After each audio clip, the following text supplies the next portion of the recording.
অবশেষে জানা গেল জাতীয় সংসদ নির্বাচনের তফসিল ঘোষণার তারিখ। 10 ডিসেম্বর বুধবার সন্ধ্যায় অথবা পরদিন বৃহস্পতিবার ত্রয়োদশ জাতীয় সংসদ নির্বাচনের তফসিল ঘোষণা করা হবে বলে জানিয়েছেন নির্বাচন কমিশনার আব্দুর রহমান এল মাসুদ। আজ মঙ্গলবার নির্বাচন ভবনে সাংবাদিকদের সঙ্গে আলাপকালে তিনি এ তথ্য জানান। তিনি বলেন, ত্রয়োদশ জাতীয় সংসদ নির্বাচনের তফসিল ঘোষণায় ভাষণের সবকিছু চূড়ান্ত। রাষ্ট্রপতির সঙ্গে সাক্ষাৎ শেষে বুধবার সন্ধ্যায় অথবা বৃহস্পতিবার তফসিল ঘোষণা করা হবে। এই নির্বাচন কমিশনার আরও বলেন, তফসিল ঘোষণায় রাজনৈতিক দলগুলো সহ সবার সহযোগিতার বিষয়ে বিশেষভাবে গুরুত্ব দেওয়া হবে। আগামীকাল দুপুরে রাষ্ট্রপতির সঙ্গে সাক্ষাৎ করতে যাবে নির্বাচন কমিশন। জানা যায়, আগামী বছরের ফেব্রুয়ারির প্রথমার্ধে ভোট গ্রহণের তারিখ নির্ধারণের প্রস্তাব তফসিলে থাকতে পারে।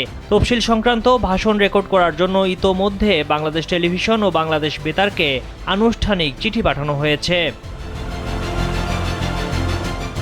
ডেস্ক রিপোর্ট, সময়ের আলো।